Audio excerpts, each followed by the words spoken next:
थे, बच्चों के बाद जो युवा हाथी थे, हाथी का समूह था, उनका नंबर लगा। स्नान करने के लिए चले गए। उनके बाद प्रौढ़ अवस्था में जो थे 40 वर्ष से ऊपर के, उनका नंबर लगा। कितने वर्ष? बोले 10,000 वर्ष तक उस सरोवर में स्नान करने लगे। स्नान करते करते सभी का मन हुआ कि चलो जल क्रीड़ा करेंगे।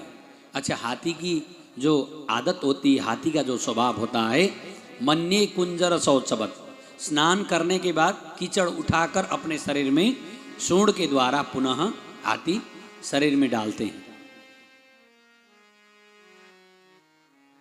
हाथी का परिवार वहां जाकर के स्नान कर रहा था। उस सरोवर में जल गंदा हो चुका था। उस गंदे जल को देखते हुए उसके अंदर रहने वाले मेहमान ने क्या विचार किया, अरे कब तक रहोगे दूसरे के घर पर, न किराया न भाड़ा न कुछ, है? खाले पीले मेहमान बने हो, बढ़िया बढ़िया खाने को चाहिए। किसी के घर में कभी मेहमान बनकर जाओ ना, ज़्यादा तंग नहीं करना चाहिए, नहीं तो फिर से फ़ोन करोगे ना, तो हम तो हैं नहीं, अभी कलकत्ते में हैं। फिर फ़ोन करोगे, बोले नहीं हम कुछ दिन के लिए सिलीगुड़ी निकले हुए हैं। फिर फ़ोन करो, बोले दार्जिलिंग में हैं घर पे ही, आपको आने ही नहीं देंगे, आओगे कैसे? सरल बनो, सब जगह आपको जगह मिलेगी। बोलो भक्तवत्सल भगवान की। ये दूसरे के घर में जा चुके हैं, फिर भी क्या कर रहे हैं? बोले मेरा अधिकार है, इस सरोवर के अंदर हमारा अधिकार है। सुखदेव महामुनि कहते हैं यहाँ एक घटना हुई। क्या हुआ? बोले मृत्युम प्रधत्या तरणम तमीमहि, अज्ञात, किसी को ज्ञात नहीं था। मगरमच्छ उस जल के अंदर रहता था, उसने एकदम से आकर गजराज के चरण में झपट मारा, इतनी जोर से जकड़ा। मगरमच्छ का मुंह तो बहुत लंबा होता है, इतने लंबे दांत थे। गजराज को ऐसा लगा कि अभी गिर जाएंगे। जहां 10,000 हाथियों की शक्ति उस गजराज में थी, फिर भी मगरमच्छ उसको गिराने की क्षमता रखता है, क्योंकि वो जल के अंदर रहता है। जो जहां रहता है वहां का शक्तिशाली होता है। जल में रहने वाला जीव जल में शक्तिशाली होता है, स्थल में रहने वाला जीव स्थल में शक्तिशाली होता है। खींच करके अंदर पानी में लेके गया।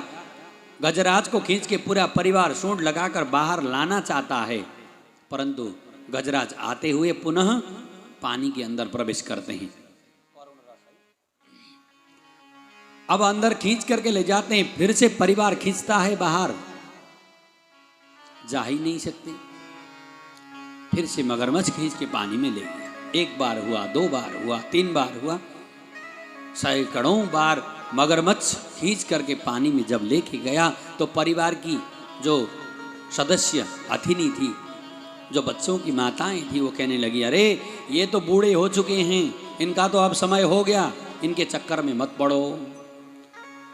क्या करें फिर? बोले चलो अब इन्हें छोड़ दो। ये गजराज को लग रहा था कि मेरा तो परिवार बहुत बड़ा है, आपको भी लगता है कि मेरा पड़ोसी सभासद है, हैं?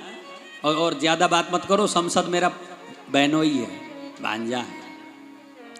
जब लोग धमकी देते हैं तो क्या कहते हैं? बोले हम अटल बिहारी वाजपेयी के साथ पढ़ाई किए थे। कौन पूछने जा रहा है? वाजपेयी जी तो चले गए। बोल भक्तवत्सल भगवान की।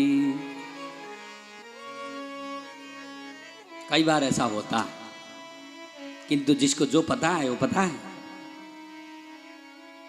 हथिनियों ने परिवार को जब भेज दिया तो गजराज को लगा कि अब मैं अकेला हूं। मुझे घमंड था कि मेरा बहुत बड़ा परिवार है, मेरा तो नहीं, मेरे साथ तो कोई रहा नहीं।